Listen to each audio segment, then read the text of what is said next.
श्री ब्रह्मचैतन्य गोंदवलेकर महाराज प्रवचनाचं सार. 8 मे. भगवंताचे अनुसंधान राखावे. शरीर जीर्ण झाल्यावर त्याला काही ना काही होतच राहते. आपल्या आजारपणाचा, म्हातारपणाचा आपणच फायदा करून घ्यावा. आपण नेहमी परमेश्वराच्या अनुसंधानात राहावं. भगवंताच्या अनुसंधानात राहिले तर प्रपंचाची, अडचणीची, संकटाची सुद्धा मजा वाटेल.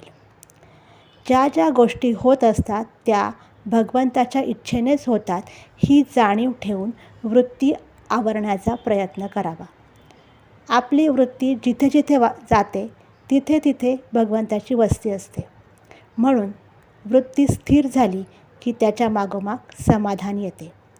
परमेश्वराची कृपा शेवटपर्यंत राहण्यासाठी त्याची अनन्य भावे प्रार्थना करावी. परमेश्वराची म्हणजेच पर्यायाने माझीच ओळख मला पटावी व त्यात मी तुला पाहावे ही परमेश्वराकडे प्रार्थना करावी. परमार्थाच्या आड आपणच म्हणजेच आपली वृत्ती येत असते. वृत्ती मावळण्यासाठी भगवंताचे अनुसंधान कायम ठेवावे. धन्यवाद.